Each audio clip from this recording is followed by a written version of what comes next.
Olá, estudantes da segunda série do ensino médio. Nesse vídeo vamos falar sobre nivelamento de um assunto que a gente já trabalhou no primeiro trimestre, mas que é um assunto extremamente importante para a nossa educação financeira, que é juros, mais especificamente juro composto. E a gente vai sempre treinando um pouquinho a mais, que é um assunto muito importante.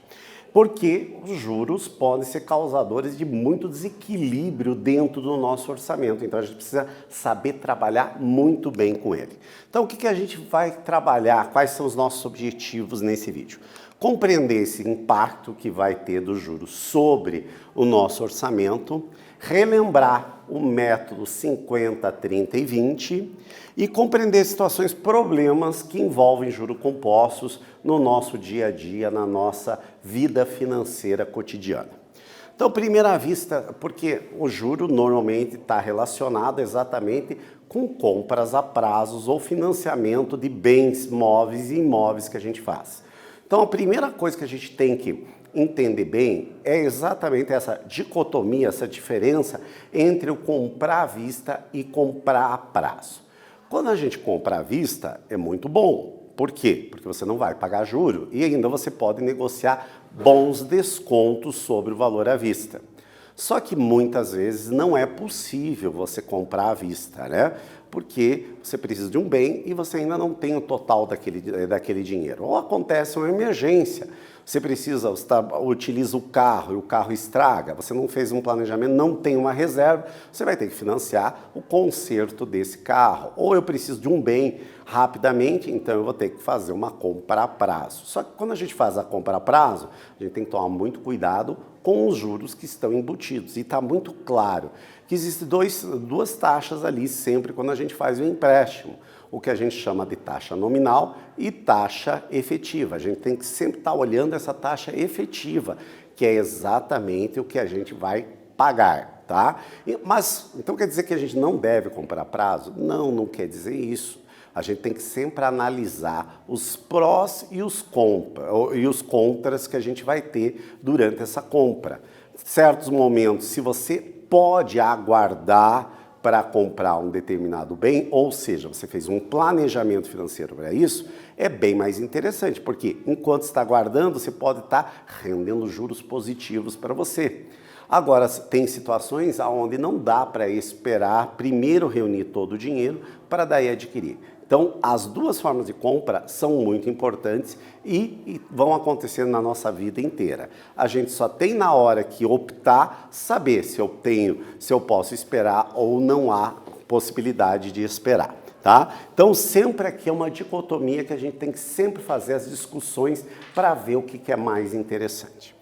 Então, dentro de um orçamento, relembrando agora o conceito de orçamento, dentro de um orçamento nós temos o quê? As receitas que são fixas e as receitas variáveis. As fixas, por exemplo, o salário. Mas quem trabalha como vendedor também recebe uma comissão sobre as vendas. Então, são a parte variável do salário. Ou você tem um imóvel alugado, então também é uma receita esse aluguel que você está recebendo. Então, todas as receitas vão ser agrupadas e eu vou ter que anotar também todas as despesas que eu tenho no orçamento, as despesas fixas e as despesas variáveis. O que seriam as despesas fixas? Água, luz, condomínio, aluguel, são despesas fixas. As variáveis são aquelas que eu consigo controlar para aumentar ou diminuir. E aqui também vai entrar aquelas ocasionais, aquelas que às vezes a gente não planeja, mas ela vai ter que estar constando no nosso orçamento. A diferença entre eles vai ser exatamente o nosso saldo, que o ideal sempre é que esse saldo seja positivo, ou seja, nós não estivermos endividados. Por isso, até na hora da compra, se eu tiver muito claro o que eu tenho de orçamento, eu posso fazer as compras a prazo com muito mais tranquilidade para não me endividar, ou seja, não sair e ficar com o meu orçamento no saldo negativo. Mas mesmo o saldo sendo positivo, não quer dizer que nós estamos com o orçamento equilibrado.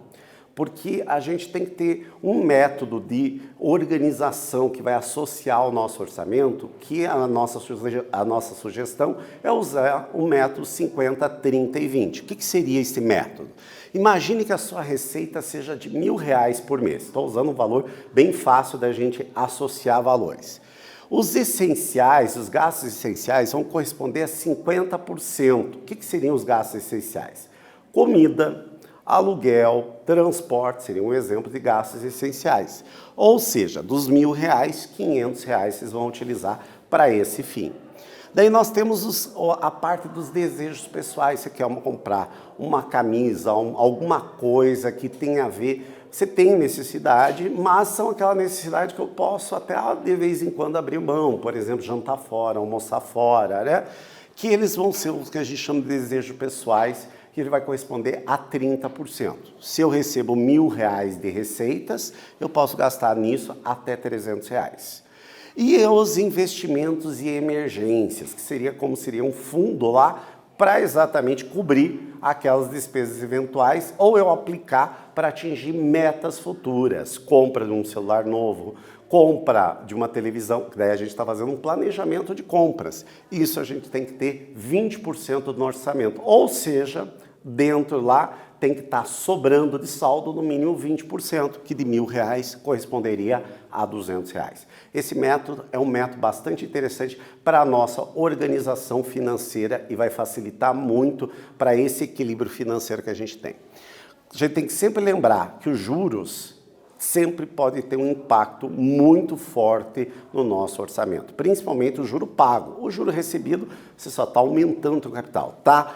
Consequentemente, reservando ele para não perder pela inflação e aumentando gradativamente. Mas os juros que você paga por compras, às vezes, que você não teria necessidade naquele momento, pode se tornar uma bola de neve e você chegar naquele grau que a gente começou a conversar no primeiro trimestre, de um grau alto de endividamento, que o brasileiro tem um grau bastante alto de endividamento. E a gente tem que se acostumar desde cedo a não estar endividado. Os juros também, no caso, eles podem ser de duas maneiras, né? Os juros simples e os juros compostos.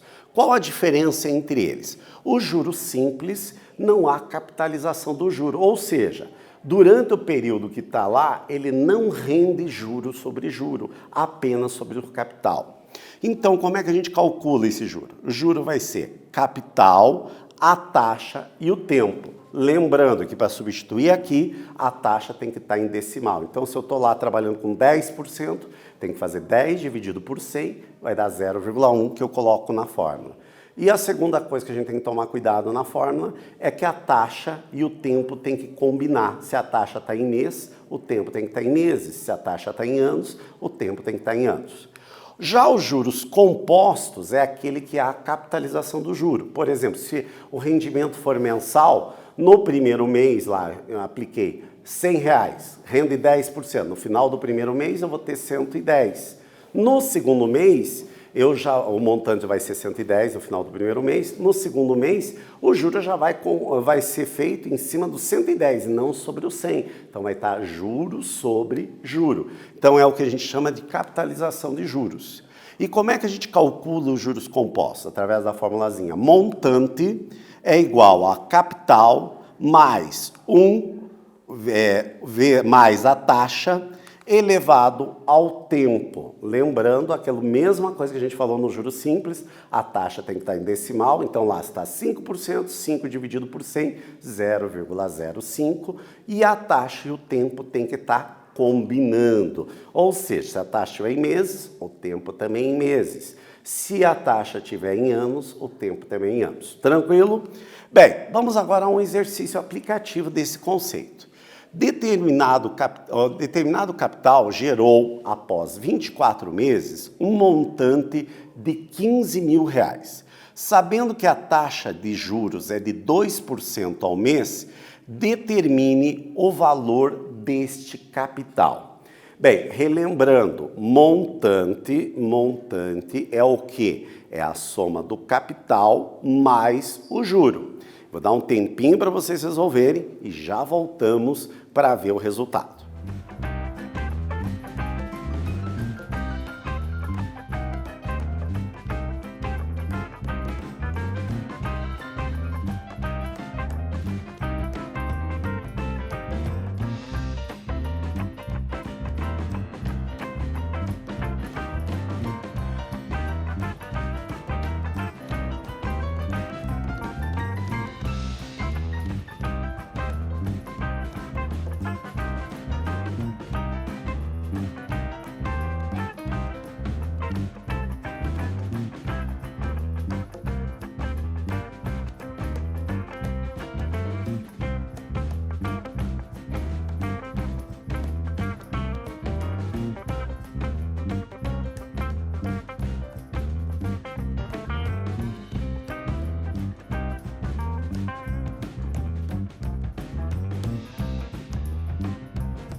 E aí, galera, esqueci de comentar, né, que eu queria juro composto. Espero que vocês tenham feito juro composto. Se não, vocês fizeram juro simples, agora vamos lá, que esse problema é exatamente de juro composto. Então, juro composto é dado pela forma montante é igual a capital ou mais a taxa elevado ao tempo.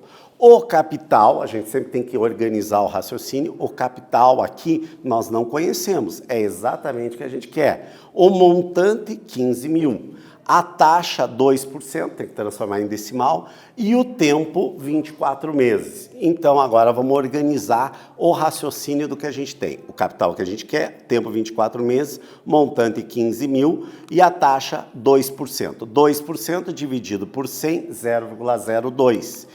Agora a gente vai substituir o montante 15 mil, o capital é o que eu quero saber, 1 mais a taxa, que é 0,02, e o tempo 24. Somando aqui, 1,02 elevado a 24.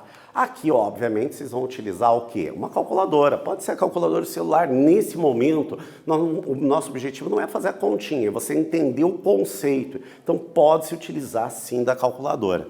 Então, 1,02 elevado a 24 deu este valor. Esse valor nós vamos passar dividindo, portanto, o capital aqui vai ser de 9 mil, que gerou esses 15 mil depois de 24 meses, foi de 9.325,82 centavos. Vocês viram? Então, ele rendeu juro sobre juro durante esses 2 anos, por isso que conseguiu chegar nesse montante. E o juro composto é o juro utilizado tanto nas aplicações financeiras, quanto também nos financiamentos, no financiamento de carro ou no financiamento imobiliário. É esse tipo de juro que é cobrado. E também quando você faz um parcelamento, também é usado o juro composto. Vamos agora para a segunda aplicação aqui. Paula aplicou R$ 2.800 e após 8 meses verificou que o montante era de R$ 3.592,62. Calcule a taxa que foi aplicada a esse capital. Bem, a gente já sabe o montante, sabe o capital e sabe o tempo. Nesse caso agora eu quero saber especificamente qual foi a taxa de rendimento que teve. Então vocês vão aplicar ali na forma do montante do juro composto e já voltamos a conferir se vocês acertaram esse resultado.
E aí, galera, conseguiram resolver? Tenho certeza que sim, um problema muito legal e que a gente vai conseguindo entender esses impactos dos juros sobre o nosso orçamento. Então, sempre organizar os dados que a gente tem, a fórmula que a gente vai utilizar. Os dados nós temos que o capital é 2.800, o tempo 18 meses, 1 ano e meio, e o montante 3.592,62 centavos. Substituindo na fórmula do montante, o capital, a taxa que eu quero saber, elevado a 18. O 2.800 está multiplicando, eu posso passar dividindo. Isolamos aonde tem a nossa incógnita. Fazendo, passei para outro slide aqui, fazendo a divisão, deu 1,2827,214. Só que eu não quero saber 1 mais i elevado a 18, eu quero saber o valor de i. Então, eu tiro raiz 18, né, da 18ª potência, dos dois membros. Tirando essa raiz, deu este valor aqui. Tirando a raiz aqui, ficou 1 mais i. Eu isolei o i, passa 1 subtraindo. Então, subtraio 1 deste valor, portanto, deu este valor em decimal. Só que ele não está em porcentagem, está acostumado a trabalhar em porcentagem. Então, a gente multiplica por 100 para transformar de novo em porcentagem. Então, portanto, a taxa foi de 1,39% ao mês, o valor que essa aplicação foi aplicada para render esse juro. Nesse vídeo a gente falou sobre os impactos dos juros sobre o orçamento, relembramos o método 50, 30 e 20 e vimos situações aplicadas no nosso cotidiano. Nesse vídeo falamos especificamente sobre juros compostos, espero que vocês tenham gostado e até breve, pessoal.